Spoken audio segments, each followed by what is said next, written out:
She stands at attention in front of 500 sailors while a lieutenant screams in her face.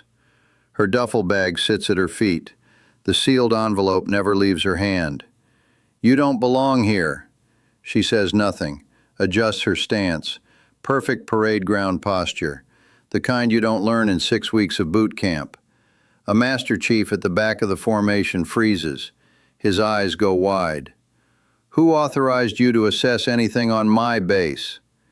"It's not your base, Lieutenant." The crowd goes quiet. He's mocking her background, suggesting she learn how things really work on a naval installation. She's watching him like a scientist observing a specimen, taking notes, remembering names. Then the Master Chief pulls out his phone with shaking hands, and across the tarmac, a convoy of black government vehicles rolls into view. Admiral's flags mounted on the hood. The lieutenant has no idea what he just did. From which city in the world are you watching this video today?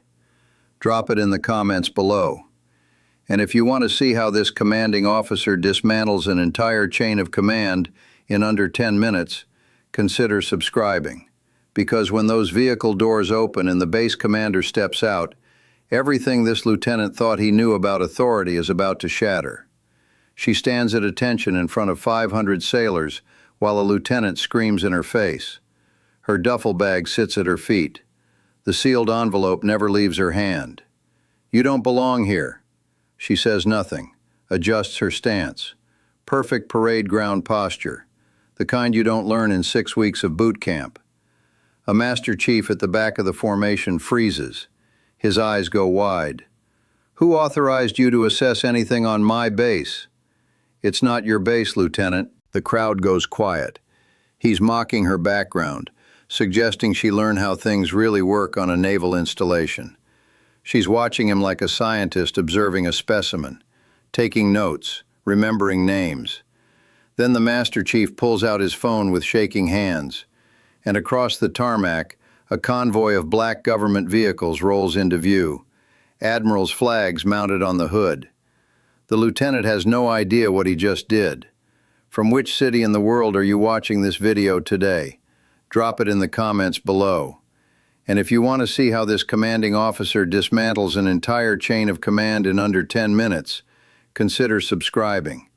Because when those vehicle doors open and the base commander steps out, everything this lieutenant thought he knew about authority is about to shatter. The civilian shuttle bus pulls up to the main gate at 05:30 hours. Dawn is still 40 minutes away. The air smells like jet fuel and ocean salt, mixed with the metallic tang of hydraulic fluid from the flight line 300 yards east. Floodlights create islands of white light across the compound while the rest stays dark. She's the only passenger to disembark. The driver doesn't look at her, just pops the cargo hold and goes back to scrolling his phone. She retrieves her duffel bag herself. Navy issue, older model, the kind they stopped making 8 years ago. The canvas is worn soft at the corners. There's a name stenciled on the side, but it's too faded to read in this light. The MP at the gate is young, maybe 22. His uniform is crisp. His weapon is clean. But his eyes are already glazed with the boredom of gate duty on a Tuesday morning when nothing ever happens. She approaches the booth and slides her ID through the gap in the bulletproof glass. He scans it without really looking at her. Civilian clothes register in his peripheral vision. Jeans, dark jacket, no visible affiliation. Contractor, probably. Or maybe one of the new GS employees for the logistics office. Either way, not his problem. Purpose of visit? Meeting with command staff. He types something into his computer, waits, frowns slightly. "You're not in the system." "I wouldn't be." He looks up for the first time, actually sees her. Young woman, late 20s maybe, carrying one bag and a manila envelope. No briefcase, no laptop bag, no retinue of assistants or security escorts, just her. "Command staff meetings are by appointment only. You need to be in the system." She doesn't argue, just waits. The silence stretches. He shifts in his seat, glances at the screen again like it might have changed in the last 5 seconds. "Look, if you're a contractor, You need to check in at Building 12 first. Get a badge. Then you can request a meeting through proper channels. I have orders, she taps the envelope. Then open them and show me. They're sealed for the command staff. He stares at her. She stares back. Her expression is neutral, but something about her stillness makes him uncomfortable. Like she could stand there all morning without moving, without blinking. A car pulls up behind her. Another early arrival. The MP makes a decision. Fine, go ahead. But if you get stopped, that's on you. She picks up her bag and walks through the gate. The base is already awake even though the sun isn't up yet. Aircraft maintenance crews move between hangars like ghosts in reflective vests. Somewhere a turbine spins up for testing, the whine climbing scales until it settles into a steady roar. Forklifts beep in reverse near the supply depot. She walks with purpose, but not haste. Her gait is measured. Every 20 steps she pauses for exactly 3 seconds, scanning left, then right, then forward. Tactical habit. The kind you develop when walking point becomes reflex. A staff sergeant in PT gear jogs past, earbuds in, breathing hard. He doesn't see her. 2 junior officers walk toward the officers' club, still in yesterday's uniforms, laughing about something. They glance at her, register civilian clothes, and dismiss her in the same heartbeat. She notes their collar insignia, their names, the fact that one of them is wearing his ribbons in the wrong order. The command building rises ahead, 3 stories of concrete and glass with the base flag hanging limp in the still morning air. Lights are on in maybe half the windows, the rest dark. Most of the senior staff won't arrive for another hour. A cluster of personnel stands near the main entrance, coffee cups in hand, voices low. The early crowd, the ones who arrive before they have to because it looks good, because it shows initiative, because the command climate rewards visible dedication over actual competence. She recognizes the type immediately. There are 7 of them, 2 lieutenants, 1 lieutenant commander, 4 senior enlisted, all men, all wearing their uniforms like armor, like proof of belonging. She approaches the entrance. One of the lieutenants notices her first. He's tall, mid-30s, with the kind of posture that comes from constant self-awareness, always conscious of how he looks, how he's perceived. His name tag reads Webb. "Excuse me." His voice carries just enough authority to make it clear this isn't really a question. "Can we help you?" She stops 3 feet away, meets his eyes. "I'm here to meet with the command staff." The words land flat. No deference. No apology for interrupting their conversation. Just statement of fact. Webb exchanges a glance with the lieutenant commander. A small smile plays at the corner of his mouth. "Command staff." He repeats it slowly, like he's tasting the words. "Right. And you are?" "I have transfer orders." She shifts the envelope slightly, doesn't offer it. The smile widens. "Transfer orders. Okay. Well, if you're a new contractor, the civilian personnel office is in Building 12. That's about half a mile east. You'll see the signs." "I'm not a contractor." "Then what are you?" The question hangs in the air. Around them, the other personnel have stopped talking, attention shifting, sensing entertainment. "I have orders to report to the commanding officer." Webb laughs, actually laughs. The sound is sharp and performative. "The commanding officer. You want to just walk in and see the CO. In jeans." He gestures at her clothes. "With no appointment, no escort, no clearance in the system." "My clearance is in the system, different system." "What system?" She doesn't answer. The lieutenant commander steps forward, older than Webb, harder eyes. His name tag reads Harris. "Look, I don't know who told you that you could just show up here, but this is a secure military installation. We have protocols, procedures. You can't just wander onto a naval base and demand to see command staff." "I'm not demanding anything. I'm informing you of my purpose." The word choice registers. Informing, not asking, not requesting. Harris's jaw tightens. Who sent you? Naval Personnel Command. NPC sent you here with no advance notice, no coordination, in civilian clothes? Yes. Why? She pauses, calculates, then speaks.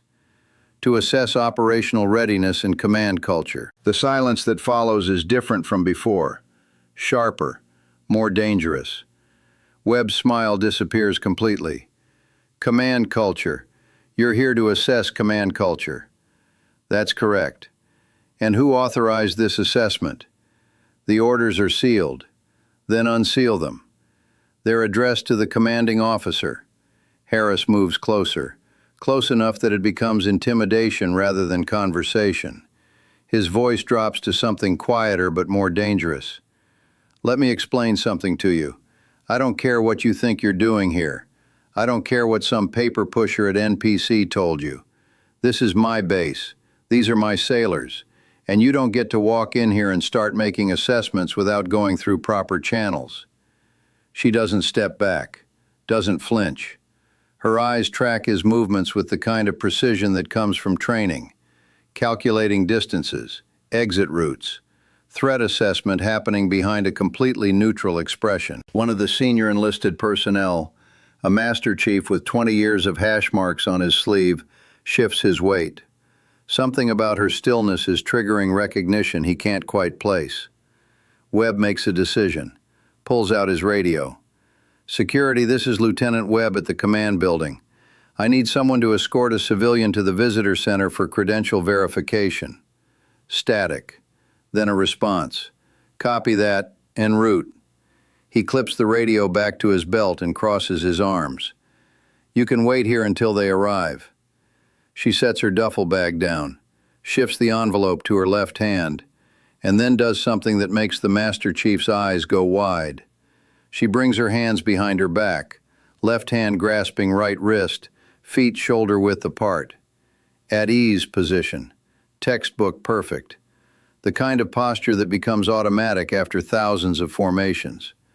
Not the casual stance of a contractor. Not the uncertain posture of a civilian. Military bearing. Unmistakable. The Master Chief, whose name tag reads Ramirez, stares at her, then looks at the envelope in her hand, then at her face. His expression changes. Webb doesn't notice. He's already turned back to his coffee, confident the situation is handled. Harris is checking his phone. The other officers resume their conversation. But Ramirez takes a step closer to another senior enlisted sailor, leans in, whispers something. That sailor's face goes pale. He looks at the woman, then at Webb, then pulls out his own phone and steps away from the group. Two security personnel arrive on an electric cart, young sailors with sidearms and official expressions. They approach the woman with the practiced efficiency of people who handle gate crashers and lost civilians twice a week. Ma'am, we need you to come with us for credential verification. She looks at them, doesn't move. Ma'am, please come with us. I'll wait here for the command staff. One of the security sailors reaches for her arm. Doesn't quite touch her, but makes the intention clear. She shifts her weight, subtle. But suddenly the angle is wrong. The leverage point is gone. The security sailor's hand hovers in empty air while she's somehow 2 inches further away without appearing to have moved at all. Ramirez sees it. His jaw tightens. Webb turns around, sees the standoff. His expression darkens. Ma'am, you can come voluntarily or we can make this official. Your choice. She considers this, then nods. I'll come voluntarily. But she doesn't move toward the cart. Instead, she looks directly at Webb. Lieutenant Webb, I want to be very clear about something. Every decision you're making right now, every word you're saying, is being noted. I'm giving you an opportunity to make a different choice. The words are quiet, measured, but something in her tone makes several of the watching personnel shift uncomfortably. Webb's face flushes red. Are you threatening me? No, I'm observing, and I'm giving you information that might be relevant to your decisions.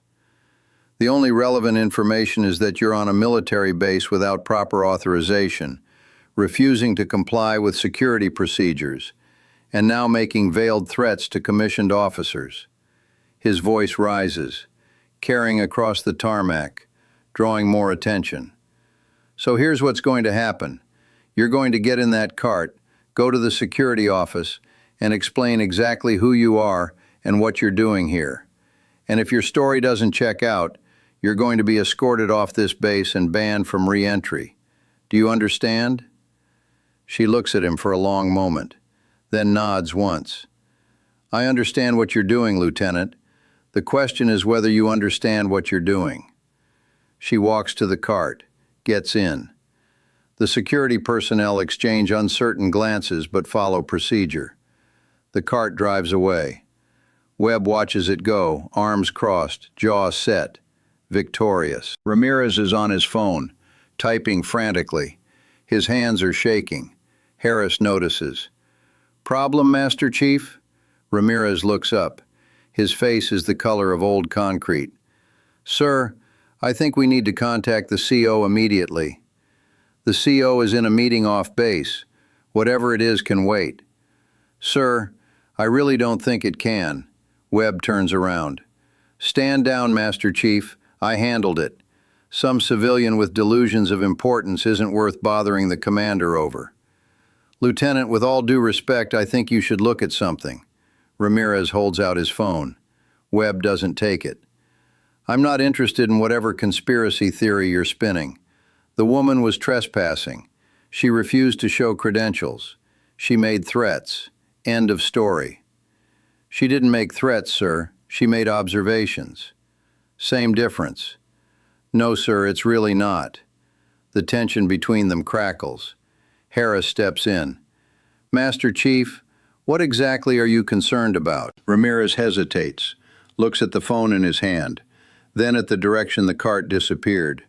Her bearing, sir, the way she moved, the way she stood, that wasn't civilian. That wasn't even junior enlisted. That was someone with serious time in service.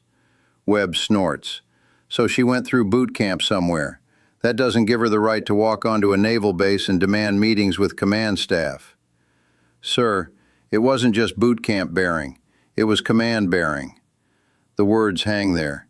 Harris frowns. Explain. The way she positioned herself when Lieutenant Webb got in her space. The way she shifted when security reached for her. That was tactical awareness, combat awareness. And when she stood at ease, it was perfect. Not good, perfect. Like she stood in 1,000 formations. Webb waves a hand dismissively. So she's former military. Probably got kicked out and now she's back here trying to cause trouble.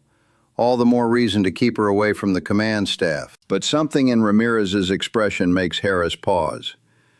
Master Chief, do you know who that woman is? No, sir, but I think we're about to find out, and I think we're not going to like the answer. Before anyone can respond, a phone rings. Harris's phone. He glances at the screen. His expression changes. Excuse me. He steps away from the group, answers. Lieutenant Commander Harris. His face goes through several rapid transformations. Confusion, disbelief, horror. When? Long pause. How long ago? Another pause. Sir, she's already here. She arrived 30 minutes ago. His voice is getting quieter, tighter. Yes, sir, we detained her. Security has her at the visitor center right now. Webb's smile falters. Harris listens for another 15 seconds. Then he lowers the phone like it weighs 50 pounds. We need to get to the security office, right now. What's going on? Webb asks. That woman, the one you just had detained. What about her? Harris's voice is barely above a whisper. She's not a contractor. Then what is she? But Harris is already moving, breaking into a jog toward the security office. Ramirez follows immediately. The other senior enlisted personnel exchange glances and follow. Webb stands frozen for 3 seconds. Then his brain catches up to his body and he starts running too. By the time they reach the security office, a crowd is forming. Word spreads fast on a military base. especially when senior personnel start running in the same direction. Inside the security office, the woman sits in a plastic chair. She hasn't moved, hasn't spoken. The envelope rests on the table in front of her. Her duffel bag sits at her feet. The two security sailors who brought her in stand near the door, looking increasingly uncomfortable. Harris bursts through the door, stops, stares at her. She looks up, meets his eyes. "Lieutenant Commander Harris." Her voice is calm, almost gentle. "I assume you received a call." He can't speak, just nods. "From the base commander?" Another nod. "And he explained who I am. He said," Harris has to stop, swallow, try again. "He said you're the new commanding officer, as of 0600 this morning." The words hit the room like a detonation. The security sailors go rigid. One of them makes a small choking sound. Ramirez, standing in the doorway, closes his eyes briefly. When he opens them, his expression is carefully neutral, but something like respect flickers there. And Webb, pushing through the crowd behind them, freezes when he hears the words. "The what?" The woman stands, slowly, with the kind of controlled movement that makes everyone in the room instinctively straighten their posture. "I'm Admiral Sarah Chen. As of 0600 this morning, I assumed command of this installation." She picks up the envelope, tears it open with one smooth motion, removes a document, holds it up. The letter is on official Navy letterhead, signed by the Chief of Naval Operations, countersigned by the Secretary of the Navy. The words "change of command" are visible even from across the room. "I arrived early and in civilian clothes because I wanted to observe how this base operates when command isn't watching. When people think their behavior has no consequences." She looks directly at Webb. "I wanted to see the real culture." Webb's face has gone from red to white to gray. "Ma'am, we didn't know." "You didn't know because I didn't tell you. That was intentional." She folds the orders and sets them back on the table. "But what you did know, Lieutenant, was that I was a person trying to follow orders, a person deserving of basic respect and professional courtesy. You chose humiliation instead." "I was following security protocol." "No. You were performing authority for an audience. There's a difference." The silence is absolute. Even the air conditioning seems to have stopped. Admiral Chen looks at each person in the room. When her eyes land on Ramirez, she nods slightly. "Master Chief Ramirez tried to warn you, Lieutenant Webb. He saw what you refused to see. That speaks to his experience and his judgment." She turns to Harris. "Lieutenant Commander Harris, I need you to assemble all available personnel. Division officers, department heads, senior enlisted, everyone who's on base right now. Formation in 30 minutes. "Yes, ma'am." His voice is hoarse but functional. "Where would you like them assembled?" "The main parade ground, in front of the command building, where everyone can see." She picks up her duffel bag, slings it over her shoulder with the same efficiency she's shown since arrival. "And Lieutenant Commander, please contact Captain Richardson and inform him that I'm beginning the Cheat of command immediately. I know he's in meetings off base, but he'll want to be here for this." "Yes, ma'am." She walks to the door. The crowd parts automatically. As she passes Webb, she stops. "You asked me earlier who authorized my assessment Jidge's command culture." Her Vidge is quiet enough that only he can hear it. "I did, and in 30 minutes I'm going to share my initial findings with the entire installation." Then she's gone. Walking across the tarmac toward the command building, alone, still in civilian clothes, still carrying that old duffel bag. Vidge her, chaos erupts.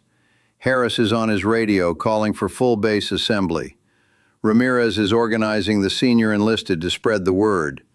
Security personnel are trying to figure out what just happened, and Webb stands frozen in the doorway, watching her walk away, finally understanding that every word he said, every choice he made, was documented by the person who now controls his career. The sun breaks over the horizon. Golden light spills across the base. Aircraft on the flight line catch the light and gleam like brass. Admiral Chen reaches the command building entrance, the same entrance Webb tried to bar her from 40 minutes ago. She pauses there, looks back across the compound. Personnel are already moving, word spreading like wildfire. An admiral, the new CO. She was here the whole time. She saw everything. Somewhere a whistle sounds. Formation call. The organized chaos of 1,000 personnel mobilizing. She turns back to the door, places her hand on the handle, and from across the tarmac, Ramirez watches her. His phone buzzes. Text from a colleague at another base. 4 words. "Is it true, Admiral?" He types back. "Yes, we're about to get our reckoning." The door opens. Admiral Chen steps inside. Her base now, her command. Behind her, Lieutenant Webb finally moves, pulls out his own phone with shaking hands, tries to call someone, anyone. But there's no one to call who can fix what he's done. The Master Chief puts a hand on his shoulder, not unkindly. "Sir, I'd recommend you get to formation. Stand in the back, say nothing, and hope she's more interested in fixing the culture than punishing individuals." Webb looks at him with wild eyes. "What's going to happen?" Ramirez considers the question, thinks about the calm in Admiral Chen's voice, the precision of her movements, the way she stood perfectly still while being humiliated and never once broke her bearing. "What's going to happen," he says slowly, "is that we're going to learn what leadership actually looks like." Have you ever witnessed someone completely misjudge another person's authority? Share your thoughts below. And if this story resonates with you, I'd appreciate your support through a like and subscribe. The next part reveals exactly what Admiral Chen says to 500 assembled sailors, and how one speech changes an entire installation's culture forever. The formation assembles in waves. First, the early shift personnel already on base. Then the mid-morning arrivals pulled from their duty stations. Then the off-duty sailors summoned by urgent text messages and phone calls. Within 20 minutes, over 500 personnel stand in rough formation on the parade ground. The sun climbs higher. Heat begins radiating off the concrete. No one speaks above a whisper. Lieutenant Webb stands near the back, positioned behind a supply truck where he hopes to remain invisible. His uniform feels too tight. Sweat runs down his spine despite the morning temperature being only 70 degrees. Lieutenant Commander Harris stands with the other department heads, his face carefully neutral. But his hands keep clenching and unclenching at his sides. Master Chief Ramirez moves through the ranks, ensuring proper spacing, answering the 100 whispered questions with variations of the same response. Wait, watch, listen. A staff car pulls through the main gate at speed. Captain Richardson, the base commander, emerges before the vehicle fully stops. His face is pale. His jaw is set. He exchanges brief words with his aide, then strides toward the command building. He doesn't head to the formation. He heads inside. The murmur of speculation grows louder. Then the command building doors open. Admiral Chen steps out. She's changed. No longer in civilian clothes. Now she wears the service dress blue uniform, perfectly pressed, every ribbon in exact alignment. On her shoulder boards, the silver stars catch the sunlight. 2 stars. Rear Admiral upper half. The formation goes absolutely silent. She GDK across the tarmac with Captain Richardson at her side. He looks like a man walking to his own execution. Behind them, 4 individuals in dress uniforms follow. Their collar insignia identifies them as legal officers and investigators from the Inspector General's office. The procession reaches the raised platform normally used for change of command ceremonies. Admiral Chen climbs the 3 GDK. Richardson takes position to her GDK 1 step back. The IG officers array themselves along the side. She stands at the podium, surveys the assembled personnel with the same calm assessment she showed when Webb GDK in her face an hour ago. Then she speaks. Her VDK carries without amplification. Command voice GDK. The kind developed over years of addressing formations. Good morning. For those not present at the gate, I'm Rear Admiral Sarah Chen. As of 0600 hours this morning, I assumed command of Naval Air Station Oceana. She pauses, lets the words settle. I arrived on this installation at 0530 in civilian clothes, with no advance notice, carrying only transfer orders sealed for the commanding officer. This was deliberate. I wanted to observe how this base functions when leadership isn't watching, when people believe their actions have no witnesses and no consequences. Webb feels his knees go weak. He grabs the supply truck for support. What I observed in the 90 minutes before this formation is deeply troubling. Admiral Chen's tone doesn't change, still calm, still measured, but something underneath it makes every person in formation stand straighter. I watched commissioned officers treat someone they believed was powerless with contempt. I watched them escalate humiliation for the entertainment of their peers. I watched them ignore basic professional courtesy in favor of asserting dominance. And I watched senior personnel who recognize problems stay silent rather than risk challenging their superiors. She looks directly at the section where Webb is hiding. He shrinks further behind the truck, but her eyes find him anyway. This base suffered a classified operational failure 6 weeks ago. A failure significant enough that your previous command staff was relieved, and an admiral was sent from Washington to take direct control. Naval Personnel Command needed to determine whether that failure was an isolated incident or a symptom of systemic cultural problems. The formation is so quiet that the sound of aircraft engines 3 miles away is clearly audible. I now have my answer. Admiral Chen removes a folder from the podium, opens it. Lieutenant Marcus Webb, step forward. For 3 seconds, Webb doesn't move, can't move. His body has stopped responding to his brain. Ramirez appears beside him, speaks quietly. Sir, she gave you a direct order. Webb forces his legs to work, steps out from behind the truck, walks forward on autopilot. The formation parts to let him through. 500 sets of eyes track his movement. He reaches the platform, stands at attention. His hands are shaking so badly he has to clasp them behind his back. Admiral Chen looks at him, not with anger, not with triumph, with something worse, disappointment. Lieutenant Webb, you are hereby relieved of duty pending formal investigation by the Inspector General's office. You will surrender your access credentials to Master Chief Ramirez and report to the legal office within the hour. Do you understand? His voice comes out as a croak. Yes, ma'am. You may return to formation. He salutes. She returns it with mechanical precision. He walks back through the silent crowd, feeling every eye on him, knowing his career just ended in front of everyone he's worked with for 3 years. Admiral Chen calls 2 more names. Lieutenant Commander Harris, Lieutenant Jennifer Kowalski, who laughed when Webb mocked the Admiral's background. They step forward together, receive the same relief of duty, the same order to report to legal, the same formal, devastating courtesy. When they return to formation, Admiral Chen continues, these officers are not being punished for a security mistake. They're being held accountable for a culture that treats rank as permission to humiliate rather than responsibility to lead. For behavior that reveals how this installation operates when no one important is watching. She closes the folder. But they are not the only ones accountable. Every person who watched this morning's events and said nothing shares responsibility.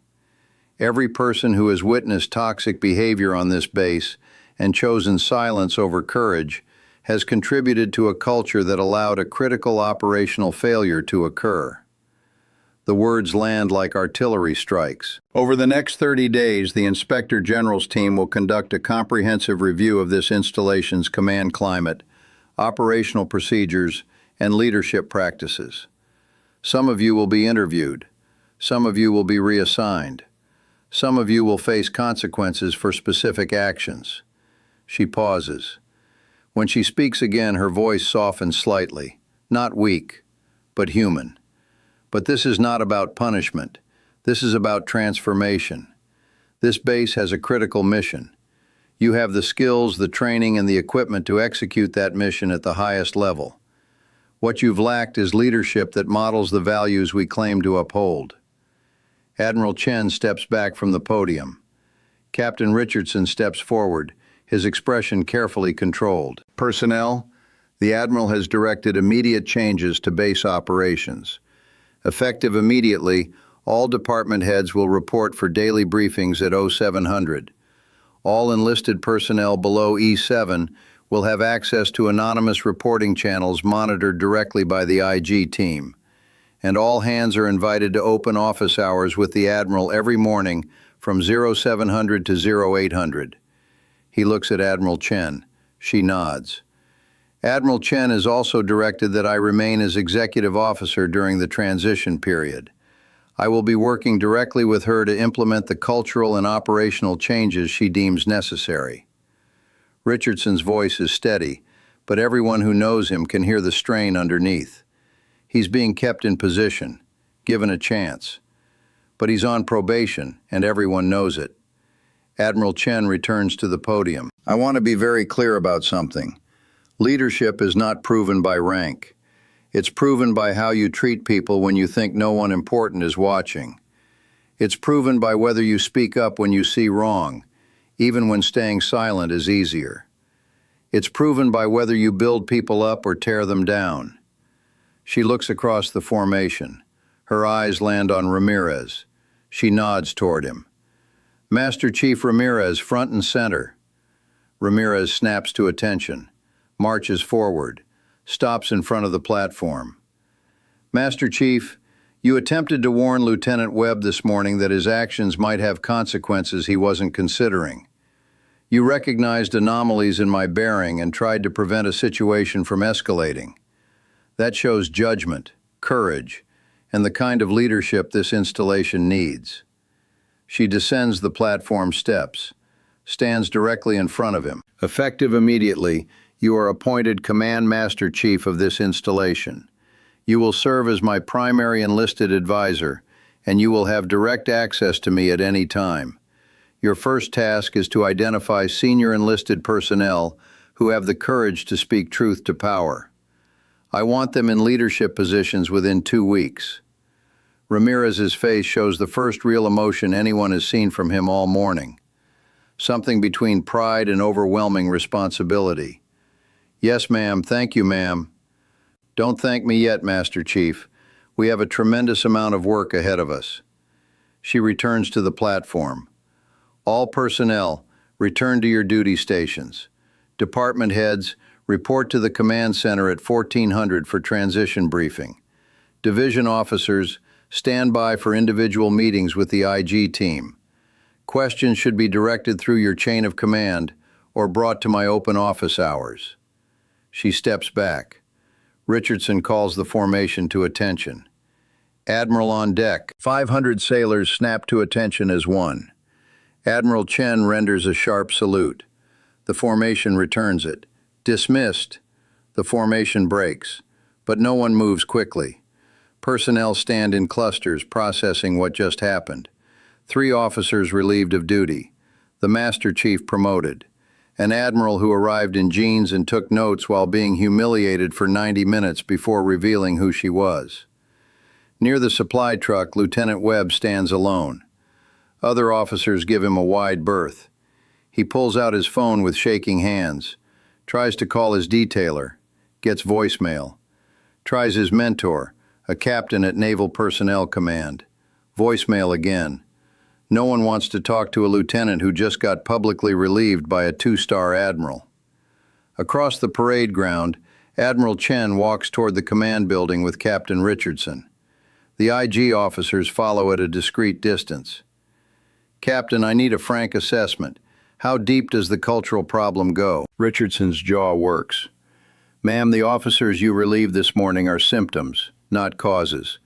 The previous CO fostered a culture where visible authority mattered more than actual competence, where looking good in formation was valued over mission readiness, where junior personnel learned to stay silent because raising concerns was career suicide. And you allowed this. It's not a question. Richardson doesn't try to dodge it. Yes, ma'am, I was XO under the previous command. I saw problems and I prioritized unit cohesion over addressing them. That was a failure of leadership on my part. Admiral Chen stops walking, looks at him. Captain, I'm keeping you as XO because I need someone who knows where the bodies are buried. Someone who understands the culture well enough to help me dismantle it. But make no mistake, you're on a very short leash. If I see evidence that you're protecting the old guard or slow-rolling reforms, you'll be relieved just as publicly as Lieutenant Webb. Understood, ma'am. Good. Now tell me about the operational failure that triggered my assignment here. Richardson glances at the IG officers following behind them. Admiral Chen catches the look. They already know everything. I need to hear it from you. They enter the command building. The conference room is ready, cleared by Richardson's aide while the formation was happening. Maps on the walls. Classified briefing materials stacked on the table. Coffee and thermal carafes. Admiral Chen sits. Richardson remains standing until she gestures for him to sit as well. 6 weeks ago, we had a training exercise involving coordinated air operations with 3 other installations. Standard stuff. We've done it dozens of times. Richardson's voice is flat, reciting facts. But this time we had communication failures across multiple systems. Not equipment failures, procedural failures. People not following protocols because they developed workarounds and shortcuts that seem more efficient. Defined communication failures. Aircraft launched without proper clearance verification. Conflicting orders issued to the same units. Safety protocols bypassed because they were viewed as bureaucratic obstacles. He meets her eyes. 2 F-18s came within 300 feet of each other at altitude because neither pilot had accurate information about the other's position. If the pilots hadn't been extremely skilled and extremely lucky, we would have had a mid-air collision. Admiral Chen's expression doesn't change, but something flickers in her eyes. Understanding. Recognition of how bad it could have been. The investigation found that the procedural breakdown stemmed from a command culture that valued efficiency over accuracy. That rewarded people who found ways to cut corners rather than people who insisted on doing things right. Richardson's voice hardened slightly. The previous CO was relieved. The operations officer was relieved. 3 division heads were reassigned. And Naval Personnel Command decided the cultural rot was deep enough that they needed to bring in someone from outside. Someone who would make waves. Yes, ma'am, someone who wouldn't be invested in protecting the existing power structure. Admiral Chen nods slowly, opens her briefcase and removes a thick file. Captain, I've been conducting cultural assessments and reforming broken commands for 8 years. I've seen installations with worse problems than this one. I've also seen commands that looked fine on paper but collapsed under pressure because no one had the courage to challenge bad decisions. She slides the file across the table. This is my preliminary assessment based on this morning's observation. Read it, then tell me if I'm wrong. Richardson opens the file, begins reading. His face goes progressively more grim as he works through the pages. The document is detailed, specific. It catalogs not just what happened this morning, but what those events reveal about systemic problems. How Webb's behavior suggests a broader pattern of officers using rank as social currency rather than professional responsibility. How the senior enlisted personnel's initial silence indicates a culture where speaking up is punished. How the lack of proper security protocols for her arrival suggests administrative dysfunction. But it also notes positive indicators. Ramirez's attempt to intervene. The junior security personnel following proper procedure, even when pressured. The speed at which the formation assembled. Richardson closes the file, sets it on the table. Ma'am, this is accurate, painfully accurate, but it's also incomplete. Explain. The cultural problems go beyond individual officer behavior. We have structural issues. Communication between departments is fragmented. Maintenance protocols are inconsistently applied. Training standards vary wildly between divisions. And morale is in the basement because good sailors watch incompetent leadership get promoted while they get stuck in dead-end positions. Admiral Chen leans back in her chair, studies him. "Captain, why are you still here? Why didn't you transfer when you saw these problems developing?" The question catches him off guard. He hesitates. "Permission to speak freely, ma'am?" "Always." "I thought I could fix it from the inside. I thought if I just worked harder, set a better example, gradually influenced the CO, things would improve." His voice drops. "I was wrong. And my failure to act more decisively contributed to an environment where we nearly killed 2 pilots." The honesty in his voice is raw, unguarded. Admiral Chen nods. "That's the right answer, Captain. Not because it makes you look good, because it means you understand what went wrong and why. Leaders who can't acknowledge their failures can't learn from them." She stands. Richardson immediately stands as well. "Here's what's going to happen. Over the next 30 days, you and I are going to systematically review every department, every division, every team on this base. We're going to identify the people who have been screaming into the void about problems, and we're going to put them in positions where they can fix those problems. We're going to remove the people who have been protecting their little fiefdoms at the expense of mission readiness. And we're going to rebuild this installation's culture from the ground up." "Yes, ma'am. It's going to be ugly. People who have been comfortable for years are going to be uncomfortable. People who thought they were untouchable are going to find themselves reassigned. And everyone is going to hate us for about 3 weeks until they start seeing results." Richardson almost smiles. "I'm familiar with the pattern, ma'am." "Good, because I need an XO who can take the heat, who can be the bad guy when necessary, who can tell me when I'm wrong." She extends her hand. He shakes it. "One more thing, Captain. The reason I kept you in position isn't just because you know the base. It's because this morning, when you got that phone call telling you who I was, you could have tried to cover for Webb. You could have tried to spin the situation. Instead, you came directly to the security office and addressed the reality. That shows integrity. Don't make me regret trusting it." "I won't, ma'am." Admiral Chen picks up her briefcase, heads for the door, pauses. "And Captain, when you brief the department heads this afternoon, make sure they understand something. I didn't come here to destroy careers. I came here to save them. Every person on this base has a choice. Adapt to the new culture or transfer out. But no one gets to keep doing things the way they've always been done. Those days are over." She leaves the conference room. Richardson stands alone for a moment, looking at the assessment file on the table. Then he picks up the phone and starts making calls. Outside, the base is buzzing. Word spreads through every department, every division, every workspace. The new CO relieved 3 officers in her first formation. She arrived in civilian clothes and let them humiliate her for 90 minutes just to see how bad it was. She promoted the Master Chief who tried to stop it. In the maintenance hangar, a young airman named Torres leans against a tool cart talking to her crew. "Did you see her face when Webb was yelling at her? She didn't even flinch, just stood there taking notes in her head." "I heard she's some kind of specialist in fixing broken commands," another airman says. "Like they send her in when a base is completely off the rails." "Well, we're definitely off the rails," Torres mutters. "Maybe she can actually fix this place." Near the flight line, a group of pilots discusses the morning's events in quieter tones. "Two-star Admiral," one of them says. "That's serious firepower for a base this size." "It means someone in Washington thinks we're seriously broken," another responds. "We are seriously broken. We almost had a mid-air last month because ops couldn't coordinate basic flight patterns." "You think she can actually change anything?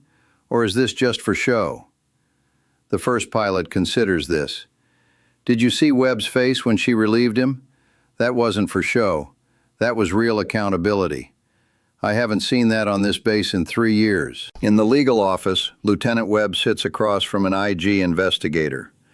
The investigator is a commander, 15 years older than Webb, with the expression of someone who has conducted 1,000 interviews and heard every excuse. Lieutenant Webb, walk me through this morning's events from your perspective. Webb tries to organize his thoughts. Everything is fragmented, confused. A civilian approached the command building around 0600.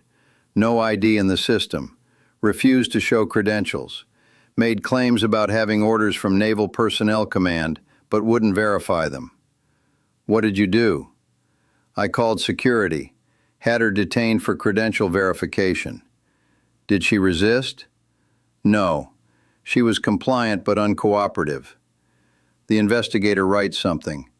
Define uncooperative. She wouldn't answer direct questions about her purpose, wouldn't unseal the orders she claimed to have, made statements that seemed designed to provoke. What statements? Webb hesitates. She said everything I was doing was being noted, that I should make different choices. And you interpreted that as a threat? Yes. Did it occur to you that it might be a warning? The question hangs there. Webb has no good answer. The investigator leans forward.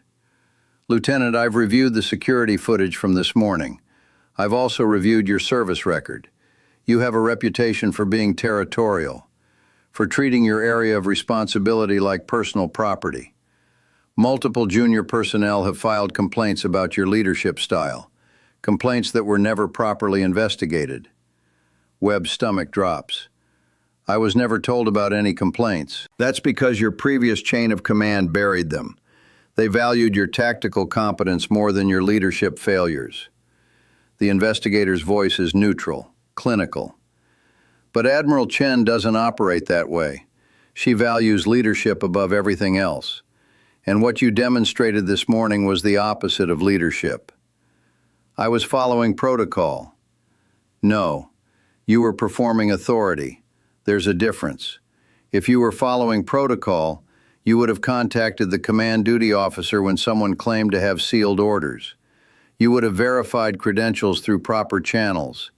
Instead, you made assumptions, escalated unnecessarily, and turned a security checkpoint into a public spectacle. Webb knows he should defend himself, should explain his reasoning, but he has nothing. The investigator is right about all of it. What happens now? That depends on Admiral Chen and the results of this investigation. But I'll tell you what I tell everyone in your position. You have two choices. Take responsibility, learn from it, and try to salvage your career. Or make excuses, blame others, and guarantee that this ends badly. The investigator closes his notebook. We'll continue this interview tomorrow. In the meantime, you're restricted to base. No contact with other personnel involved in this morning's incident. No discussion of the investigation with anyone except legal counsel. Understood? Yes, sir. Webb leaves the office, walks across the base in his service uniform, feeling every eye on him. Sailors he's worked with for years suddenly find reasons to look elsewhere. He reaches his quarters, closes the door, sits on his bunk. His phone buzzes. Text message from his father, a retired Navy captain. Just heard. Call me when you can. Webb stares at the message. His father spent 30 years building a reputation as a leader. Webb just destroyed his own in 90 minutes. He sets the phone down, puts his head in his hands. Across the base in the command building, Admiral Chen stands at the window of her new office. The room is sparse. No personal items yet. No photographs or decorations. Just standard Navy furniture and a view of the flight line. Master Chief Ramirez knocks on the open door. Ma'am, the department heads are assembled for the 1400 briefing. Thank you, Master Chief. I'll be right there. Ramirez doesn't leave. Admiral Chen turns from the window. Something on your mind? Permission to speak freely, ma'am? Always. This morning, when Lieutenant Webb was interrogating you, you could have stopped it at any time, could have shown your credentials, pulled rank, ended the situation immediately. Yes, but you didn't. You let it play out, even when it got ugly. Admiral Chen nods slowly. Master Chief, I've been reforming broken commands for 8 years. I've learned that the fastest way to understand a culture is to see how people behave when they think there are no consequences. If I had pulled rank immediately, Webb and the others would have performed respect. I would have seen their masks, not their faces. That's a hard way to gather intelligence, ma'am. It is, but it's effective. In 90 minutes, I learned more about this base's problems than I could have in 30 days of official meetings. She pauses. I also learned who has courage. You tried to warn Webb. That took guts. Ramirez shakes his head slightly. I didn't do enough, ma'am. I should have been more direct. You did what you could within the constraints of the situation. That's all anyone can ask. Admiral Chen picks up a folder from her desk. Now let's go show the department heads what real leadership looks like. They walk together toward the conference room. Through windows, the base is visible in all directions. Aircraft on the flight line. Sailors moving between buildings. The normal rhythm of military operations continuing despite the morning's upheaval. But something has changed. The atmosphere is different, uncertain, waiting. Admiral Chen and Ramirez enter the conference room. 15 department heads stand at attention. Their expressions range from apprehensive to openly hostile. At ease, take your seats. They sit. The room is silent except for the sound of chairs scraping against linoleum. Admiral Chen stands at the head of the table, doesn't sit, doesn't use notes. Over the next 30 days, every system, every procedure, every decision-making process on this base will be reviewed and evaluated. Some of you will welcome this. Some of you will resist it. But everyone will participate. She looks at each person individually. I'm not interested in your excuses. I'm not interested in how things have always been done. I'm interested in results. Mission readiness, safety, professional excellence. If you can deliver those things, you'll have my full support. If you can't, you'll be reassigned. One of the department heads, a commander named Stevens, raises his hand slightly. Yes, Commander. Ma'am, with respect, this base has been operating successfully for decades. We have high marks in most categories. Our operational tempo is one of the highest in the fleet. Wholesale changes could disrupt that. Admiral Chen nods. Commander Stevens, you're correct that this base has high operational tempo. You're also aware that 6 weeks ago we nearly had a catastrophic failure that would have killed 2 pilots and destroyed 2 aircraft worth $40 million each. Stevens's face hardens. That was an isolated incident. No, Commander, that was a symptom. The investigation found systematic procedural breakdowns rooted in cultural problems. Problems that everyone in this room either contributed to or ignored. She lets that sink in. So yes, we're going to disrupt the status quo, because the status quo nearly killed people. The room stays silent. Admiral Chen finally sits, opens her folder. Now, let's talk about what's going to change. For the next 2 hours, she systematically dismantles and rebuilds the base's operational framework. New reporting structures, new accountability measures, new communication protocols. The department heads take notes, ask questions, push back on points they disagree with. Admiral Chen listens to objections, considers them, sometimes adjusts her approach, sometimes holds firm. By the time the meeting ends, every person in the room understands that nothing will ever be the same. As they file out, Admiral Chen stops Commander Stevens. Commander, a word. He stays behind. The room empties. You pushed back hard on several points today. Yes, ma'am. I believe in respectful disagreement. So do I, which is why I want you leading the operations review team. She hands him a folder. You know the systems. You know where the problems are, even if you don't want to admit it publicly. Use that knowledge to help us fix them. Stevens takes the folder, opens it. His expression shifts as he reads. Ma'am, this is exactly what I would have recommended if anyone had asked. I know. I read your after-action reports from the last 3 years. You've been identifying problems and suggesting solutions that got ignored by previous command. Now you get to implement them. Stevens looks up from the folder. Something like hope flickers across his face. Thank you, ma'am. Don't thank me yet, Commander. This is the hard work. Making recommendations is easy. Executing them while everyone resists change is brutal. I understand, ma'am. Admiral Chen stands, extends her hand. He shakes it. Go make this base safer, Commander. Gay's all I ask. After he leaves, Chen returns to her office. The sun is setting. The base is quieter now. Evening shift taking over from day shift. She sits at her desk, opens her laptop, begins typing the first of what will be many reports DGA personnel command. Her phone buzzes. Text from Vice Admiral Morrison, her mentor and the person who recommended her for this assignment. Heard you made quite an entrance. 3 officers relieved BG lunch. That's efficient even for you. She types back.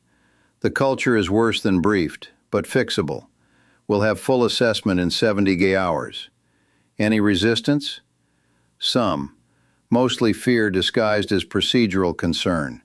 Nothing I haven't dealt with before. Good. The CNO is watching this one closely. Don't make me look bad. Never, sir. She sets the phone down, returns to the report. Outside her window, the base continues its eternal rhythm. Aircraft taxi to runways. Mechanics work under floodlights. Security personnel make their rounds. Somewhere out there, Lieutenant Webb sits in his quarters contemplating a ruined career.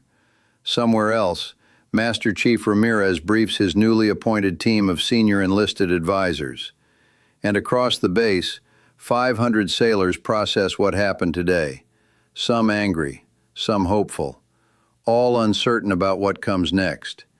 Admiral Chen types steadily, documenting observations, outlining strategies, building the framework for transformation. The first day is almost over, but the real work is just beginning. If you've ever worked in an environment where culture needed to change, share your story in the comments. And if you're finding value in this story of leadership and accountability, I'd be grateful if you'd subscribe. Part 3 reveals what happens when Admiral Chen addresses the entire base about what real leadership means, and how one speech transforms everything. 3 days after the formation, the base operates under new rhythms. Department heads arrive 30 minutes early to meetings they used to rush into 5 minutes late. Division officers walk through workspaces instead of staying isolated in offices. Senior enlisted personnel hold daily briefings where junior sailors can raise concerns without fear of retaliation. The changes are small, incremental, but they accumulate. Admiral Chen maintains open office hours every morning from 0700 to 0800. The first day, 3 people showed up. By day 3, there's a line outside her door. Sailors bringing problems that have festered for months. Airmen reporting safety issues they were told to ignore. Petty officers requesting transfers from toxic divisions. She takes notes on every conversation, forwards issues to appropriate departments, follows up personally on each one. Master Chief Ramirez watches from his new office across the hall. He's still adjusting to the role of Command Master Chief, still learning to operate at this level. But Admiral Chen pulls him into every major decision, asks his opinion, values his input in ways the previous command never did. On the 4th morning, she calls him into her office at 0630, before office hours begin. Master Chief, I need you to organize something for me. Full base formation tomorrow morning at 0800. Yes, ma'am, what's the purpose? She hands him a folder. He opens it, reads the first page. His eyebrows rise. Ma'am, are you sure about this? Very sure. It's time. He reads further, nods slowly. This is going to shock a lot of people. Good. They need to understand why we're here, what we're actually fighting for. Ramirez closes the folder. I'll have everyone assembled by 0800 tomorrow. After he leaves, Admiral Chen sits alone in her office, opens her desk drawer. Inside is the old duffel bag she arrived with. She hasn't touched it since that first morning. She pulls it out, sets it on the desk, unzips it slowly. Inside, beneath a change of clothes and basic toiletries, is a photograph in a protective sleeve. She removes it carefully, holds it up to the light. The photo shows a much younger version of herself in flight suit and helmet, standing in front of an F-18. She's grinning, arm around another pilot. A woman with dark hair and the same fierce smile. On the back, written in faded marker, Chen and Rodriguez, VFA 113, 2012, We Own the Sky. Admiral Chen traces the edge of the photo with one finger. Her expression is unreadable. Then she sets it aside and reaches deeper into the bag. At the very bottom, wrapped in cloth, is a set of naval aviator wings. Gold. Worn. The pin on the back is slightly bent. She holds them for a long moment, feeling the weight. Then she places both items carefully on her desk, looks at them, touches the wings one more time before returning to her work. The next morning, formation assembles under clear skies. The entire base. Over 500 personnel. Word is spread that something significant is happening, but no one knows what. Lieutenant Webb stands in the back again. He's been confined to administrative duties while the investigation continues. His face has aged 5 years in 5 days. Other officers maintain careful distance from him, like failure might be contagious. Lieutenant Commander Harris is present, but in civilian clothes. He's been placed on administrative leave pending the investigation's conclusion. He stands apart from the formation, technically still part of the base, but no longer part of the command structure. At exactly 0800, Admiral Chen emerges from the command building. Captain Richardson walks beside her. Master Chief Ramirez follows. But this time, Admiral Chen isn't in service dress blues. She's wearing her flight suit. Olive green. Patches on the shoulders. Call sign visible on the chest. Phoenix. The formation goes absolutely silent. She climbs the platform, surveys the assembled personnel. When she speaks, her voice carries the same calm authority, but something underneath it is different, more personal, more real. 5 days ago, I stood in front of this formation and told you about accountability, about leadership, about the culture we're going to build here. She pauses. Today, I want to tell you why this matters to me personally, why I do this job, why I subject myself to being screamed at by lieutenants who don't know any better. A few nervous laughs ripple through the crowd. Webb stares at the ground. 15 years ago, I was a naval aviator stationed at Naval Air Station Lemoore. I flew F-18s, strike missions, air superiority. I was good at it, loved it, planned to fly for 20 years. She looks at the photo in her hand, the one from her duffel bag. My wingman was Lieutenant Jessica Rodriguez, best pilot I ever flew with, smart, fearless, the kind of person who made everyone around her better. Admiral Chen's voice remains steady, but something shifts in her tone, something raw. We were running a training exercise, standard stuff. We'd done it 100 times. But on this particular day, we had a new operations officer, someone who thought he knew better than the protocols, someone who cut corners to save time, someone who valued efficiency over safety. The formation is so quiet that birds landing on the tarmac 50 yards away are clearly audible. The operations officer cleared us for approach on overlapping vectors, didn't coordinate properly with the tower, didn't verify clearances, just assumed everything would work out because it always had before.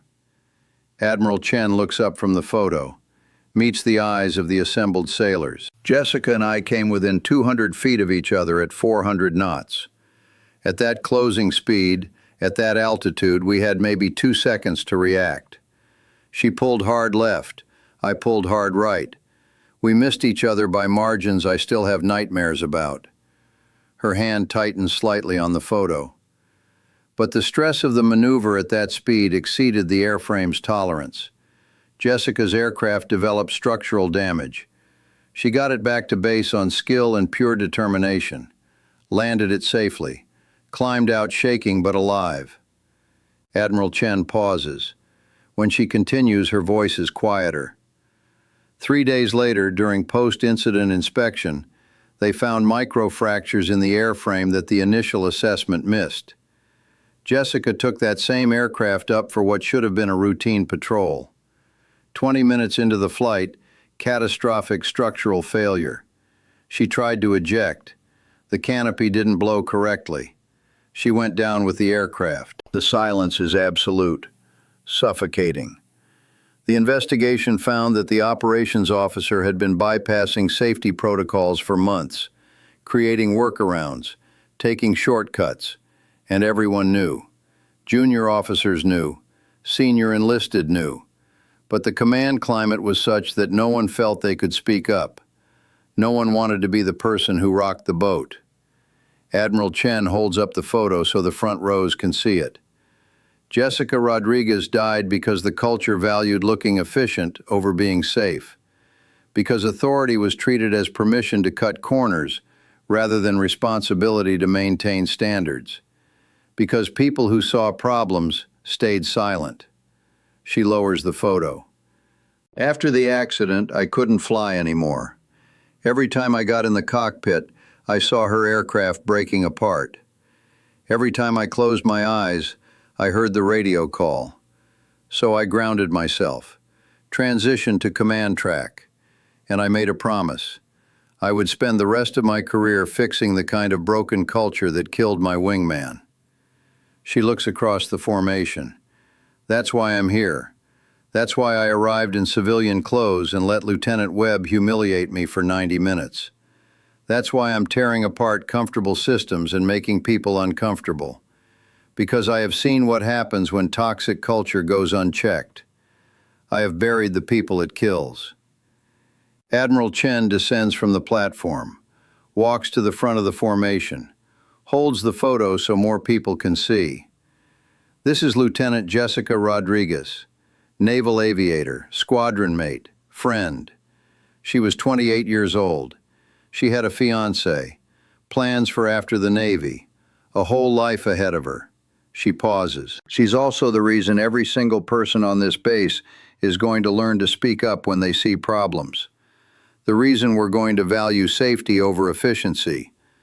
The reason we're going to build a culture where junior personnel can challenge senior personnel when something isn't right. Admiral Chen returns to the platform, sets the photo carefully on the podium. I'm telling you this because you need to understand the stakes. This isn't about my ego. This isn't about punishing people who disrespected me. This is about making sure that 15 years from now, some other admiral doesn't have to stand in front of some other formation, holding a photo of someone from this base who died because we failed to fix a broken culture when we had the chance. She removes something from her pocket. The naval aviator wings from her duffel bag, holds them up. These were Jessica's wings. Her family gave them to me after the funeral, asked me to make sure her death meant something, to make sure it led to change. Admiral Chen pins the wings to her flight suit, right next to her own. So that's what I'm doing. Every base I'm assigned to, every broken culture I fix, every officer I hold accountable, it's all for her, and for all the people who don't die because we finally learned to do this right. She steps back from the podium. Captain Richardson steps forward. Personnel, Admiral Chen has authorized me to share something with you. The investigation into the operational failure that occurred on this base 6 weeks ago is complete. The final report concluded that we had the exact same cultural problems that led to Lieutenant Rodriguez's death 15 years ago. Shortcuts, workarounds, good people staying silent because they were afraid to challenge authority. Richardson's voice is rough. He's clearly struggling to maintain composure. The report also concluded that if we hadn't made immediate command changes, it was only a matter of time before someone died. Maybe in another near miss, maybe in an actual collision. But statistically, inevitably, someone was going to pay the price for our cultural failures. He looks at Admiral Chen. She nods. The Admiral has spent the last 5 days implementing changes designed to prevent that. New reporting structures, new accountability measures, new channels for junior personnel to raise concerns. And starting today, mandatory training for every person on this base about why culture matters, why speaking up matters, why doing things right matters more than doing things fast. Richardson steps back. Admiral Chen returns to the podium. I know these changes are uncomfortable. I know some of you think I'm being too hard, too demanding, too inflexible. Her voice softens slightly. But I need you to trust that everything I'm doing is to keep you alive, to make sure you get to go home to your families, to make sure no one else ends up as a photo on someone's desk. She picks up Jessica's photo, holds it close. Master Chief Ramirez, please step forward. Ramirez marches to the platform, stands at attention. Admiral Chen hands him the photo. Master Chief, I want this displayed in the command center, where every watchstander will see it, where every officer making decisions will remember why we do things right. Ramirez takes the photo carefully. Yes, ma'am, it will be done. Thank you.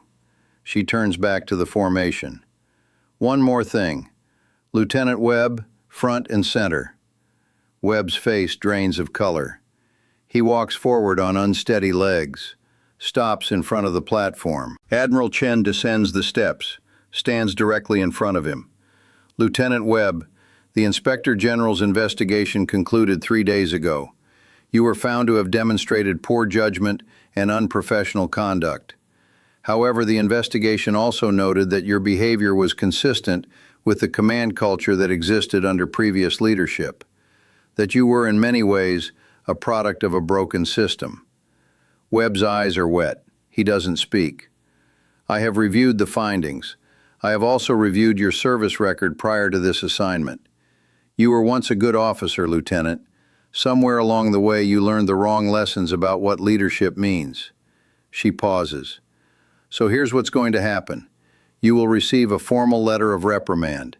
You will complete remedial leadership training, and you will be reassigned to a division where you will work directly under Master Chief Ramirez, who will teach you what real leadership looks like. Webb's mouth opens, closes. He can't process what he's hearing. This is not mercy, Lieutenant. This is an opportunity. What you do with it is up to you. But understand this. If you ever again treat another human being the way you treated me that morning, your career in the Navy will end. Permanently. Do you understand? Yes, ma'am. His voice cracks. Thank you, ma'am. Don't thank me. Prove that you learned something. She extends her hand. He shakes it, tears streaming down his face. Return to formation. He walks back, visibly shaking. Other sailors make room for him. Some even pat his shoulder as he passes. Admiral Chen returns to the podium. Lieutenant Commander Harris, please approach. Harris, still in civilian clothes, walks forward slowly. His expression is resigned. He's clearly expecting the worst. Admiral Chen looks at him for a long moment. Lieutenant Commander, the investigation found that you were aware of cultural problems under the previous command, but failed to take adequate action to address them. That represents a leadership failure. Harris nods. Yes, ma'am. However, the investigation also noted that you repeatedly attempted to raise concerns through proper channels, that you documented issues, that you did everything within your authority to prevent problems from escalating. Your failure was in not going further, not being willing to sacrifice your career to force change. She pauses. I understand that failure, Commander, because I made the same mistake once. I saw problems, raised concerns, but I didn't push hard enough, and someone I cared about died. Harris meets her eyes. Understanding passes between them. The question is whether you learn from it, whether you become the kind of leader who will fall on his sword to protect his people, whether you develop the courage to challenge authority when lives are at stake. Admiral Chen nods to Captain Richardson. He approaches carrying a small box. Lieutenant Commander Harris, based on Captain Richardson's recommendation and my own assessment, you are hereby reinstated to full duty. Effective immediately, you will assume the role of Operations Officer, reporting directly to me. Harris's eyes widen. Ma'am, I don't understand. You made mistakes, Commander, but you also demonstrated integrity when it mattered. You documented problems even when you knew it might hurt your career. You told the truth during the investigation, even when lying might have protected you. She takes the box from Richardson, opens it. I need officers with that kind of integrity, especially in operations, where the decisions we make directly impact whether people live or die. She removes new shoulder boards from the box. Commander rank. You're also being promoted. Congratulations, Commander Harris. The formation erupts, not in cheers, in something deeper. Relief, hope, recognition that redemption is possible. Harris salutes sharply. Admiral Chen returns it. Then, in a gesture that stuns everyone watching, she steps forward and pins the new boards on his civilian jacket herself. Don't make me regret this, Commander. I won't, ma'am. I swear I won't. She shakes his hand. He returns to the formation, now walking taller. No longer isolated, no longer in exile. Admiral Chen addresses the formation one final time. This base has a critical mission. You have the skills, the training, the equipment to execute that mission at the highest level. What you lacked was leadership that valued your lives as much as your performance. That ends today. She looks across the assembled personnel. From this moment forward, if you see a safety issue, you report it. If you see someone taking dangerous shortcuts, you speak up. If you're ordered to do something that violates protocol, you push back.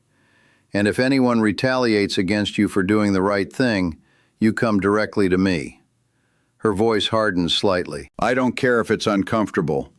I don't care if it slows things down. I don't care if it makes people angry. Because the alternative is standing in front of a formation 15 years from now, holding a photo of someone who died because we were too afraid to fix what was broken. She picks up Jessica's photo one more time, looks at it. We owe it to the people we've lost to be better. We owe it to the people we serve with to keep them safe. And we owe it to ourselves to build a culture we can be proud of. Admiral Chen sets the photo down gently. That's all. Dismissed. The formation breaks slowly. But this time, instead of scattering immediately, personnel linger, talking quietly, processing what they just heard. Several approach Master Chief Ramirez to ask about the photo, about Lieutenant Rodriguez, about how they can help. Webb stands alone for a moment, then walks to where Ramirez is speaking with a group of junior sailors. Master Chief, when you have a moment, I'd like to talk about my new assignment. Ramirez looks at him, sees something different in his expression. Humility, genuine desire to learn. Tomorrow morning, 0700, my office. Thank you, Master Chief. Across the parade ground, Commander Harris approaches Captain Richardson. Sir, I want to thank you for the recommendation. Richardson shakes his head. Don't thank me. Admiral Chen made that call. I just told her what I observed, that you were trying to fix things in a system designed to prevent change. Still, you could have thrown me under the bus, protected yourself. I considered it, Richardson admits. But then I thought about what kind of culture we're trying to build. One where people take responsibility instead of deflecting blame, where we acknowledge failures and learn from them. Harris nods. I won't let you down, sir. See that you don't. Operations is where the rubber meets the road, where we prove whether all these cultural changes actually make us safer. As the crowd disperses, Admiral Chen remains on the platform, watching, taking mental notes on who's talking to whom, which officers are engaging with junior personnel, which ones are retreating into isolation. Master Chief Ramirez climbs the platform steps. Ma'am, that was powerful. Half the base is talking about Lieutenant Rodriguez, asking questions, wanting to know more. Good, they should know. They should understand what we're preventing. Permission to ask a question, ma'am? Always. How do you carry that? The weight of her loss, the responsibility of making sure it meant something. Admiral Chen looks at the photo in his hands. Some days better than others, Master Chief. Some days I'm angry that she's gone. Some days I'm grateful I get to do work that might prevent other losses. Mostly I just try to honor her by being the kind of leader she deserved. The kind who would have fought for her, protected her, changed the system before it killed her. She turns to look at him. That's what I need from you, Master Chief. Be the kind of leader who fights for people who can't fight for themselves, who speaks up when everyone else stays silent, who values doing things right over looking good. I will, ma'am. I promise. They stand together in comfortable silence, watching the base return to its new normal. A normal where safety matters, where speaking up is encouraged, where culture is being deliberately, systematically rebuilt. After a few minutes, Admiral Chen descends the platform, walks back toward the command building. Ramirez follows. Inside, the command center has been transformed. New duty schedules on the walls, new communication protocols posted. And in the center of the main board, under glass, the photo of Lieutenant Jessica Rodriguez. A young petty officer stands in front of it, reading the small plaque underneath. The plaque reads, Lt. Jessica Rodriguez, USN, 1984 to 2012, Naval Aviator, lost due to cultural failure, never forgotten, never repeated. The petty officer sees Admiral Chen enter, stands at attention. At ease, petty officer, what do you think? The young sailor looks back at the photo. She was beautiful, ma'am. She looks happy. She was. She loved flying, loved the Navy, had her whole life ahead of her. And she died because people didn't speak up. That's right. The petty officer nods slowly. That's not going to happen here, not on our watch. Admiral Chen smiles, really smiles. The first genuine smile anyone on base has seen from her. No, it's not, because we're going to build something better. The petty officer returns to duty. Admiral Chen walks to her office, sits at her desk, opens her laptop. An email is waiting, from Vice Admiral Morrison. Heard about your formation speech. Bold move sharing Rodriguez's story, but effective. The CNO is impressed. Keep up the good work. She types a brief reply, then opens a new document, begins drafting the 30-day assessment that will determine the base's future trajectory. As she types, the sun climbs higher. The base operates around her. Aircraft launch and recover. Maintenance crews work. Administrative personnel process paperwork. The eternal rhythm of military operations continuing, but now with new awareness, new purpose, new understanding of what they're protecting and why it matters. 3 weeks later, Admiral Chen walks through the maintenance hangar. Airman Torres and her crew are working on an engine assembly. They see her approaching and snap to attention. At ease, carry on. They return to work, but she doesn't leave, just watches for a few minutes. Airman Torres, you filed a safety report last week about hydraulic line inspections. Torres straightens slightly. Yes, ma'am. I noticed we were using the old inspection protocol instead of the updated one. Wanted to make sure it was intentional. It wasn't. It was an oversight that could have led to system failure. Thanks to your report, we've corrected it across the entire fleet of aircraft. Admiral Chen nods. That's exactly the kind of attention to detail that keeps people alive. Torres beams. Thank you, ma'am. Keep it up. And if you ever see anything else, you know where my office is. Yes, ma'am. Admiral Chen continues her walk, stops at the photo board near the hangar entrance. It's covered with pictures of the squadron, recent deployments, training exercises, group photos. She reaches into her pocket, removes a second photo. This one is new, taken 3 days ago. It shows the entire base assembled in formation. In the center, barely visible, is the platform where she stood, where she told Jessica's story. She pins it next to the squadron photos, stands back, looks at both images together, old and new, loss and hope, past and future. Master Chief Ramirez appears beside her. The culture survey results came back, ma'am. Across every metric, we're up significantly from baseline. Personnel report feeling safer, raising concerns.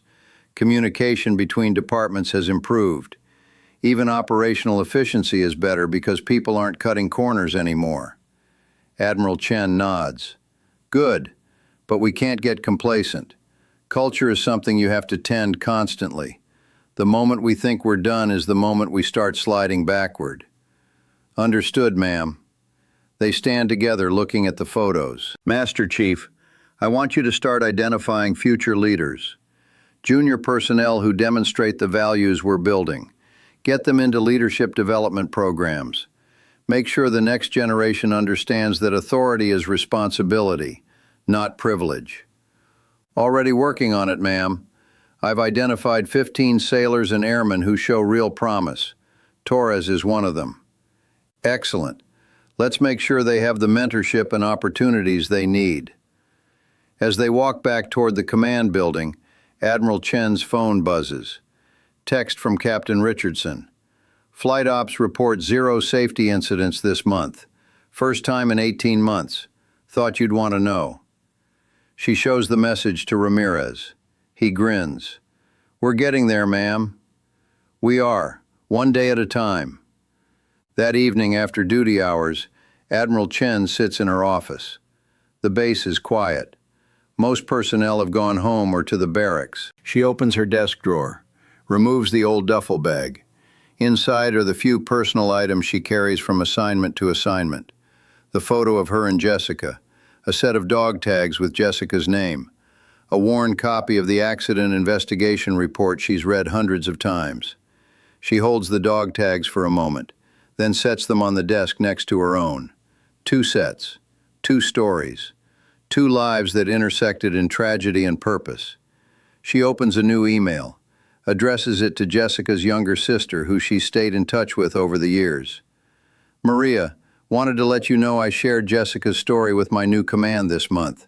Used her photo, her wings, her memory to teach 500 sailors why culture matters, why speaking up matters, why we can't let efficiency override safety. I think she would have approved. I hope it brings you some peace knowing her loss is still preventing others, still making the Navy better, still saving lives. Love, Sarah. She hits send, sits back in her chair, looks at the photo on her desk. We're doing good work here, Jess, changing things, making it better, just like we always TJ about. The photo doesn't answer, but somehow in the quiet of the empty office, it feels like enough. Admiral Chen stands, picks up both sets of dog tags, loops them together on a single chain, hangs them on the corner of Jessica's photo frame. Then she turns off the light and walks out, leaving the office door GJ behind her. A small gesture. GJ. Access. Transparency. Leadership that doesn't hide. Outside, the base sleeps under starlight. Aircraft rest on the flight line. Security personnel make their rounds. The ocean murmurs in the distance. And in the command center, under glass, Lieutenant Jessica Rodriguez's photo watches over the night shift. A reminder, a promise, a memorial that refuses to let her death be meaningless. Admiral Chen walks across the tarmac toward her quarters.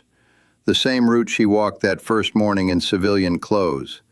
The same ground where Webb humiliated her. The same base that was broken and is slowly, painfully being rebuilt. She pauses at the spot where she stood at attention, where she took the verbal abuse, where she gathered the intelligence that would transform everything. A young sailor on security patrol passes by, sees her standing there, approaches carefully. Evening, ma'am. Everything okay? Admiral Chen turns, smiles. Everything's fine, just remembering why we're here. The sailor nods, glances at the command building, at the light still visible from the command center where Jessica's photo hangs. We won't let you down, ma'am, any of you. Admiral Chen's smile widens. I know you won't. That's why we're going to be just fine. The sailor continues patrol. Admiral Chen stands alone for one more moment, then walks on toward quarters. Behind her, the base she arrived at as a stranger and claimed through sacrifice stands transformed. Not perfect, not finished, but better, safer, built on foundation of loss turned into purpose.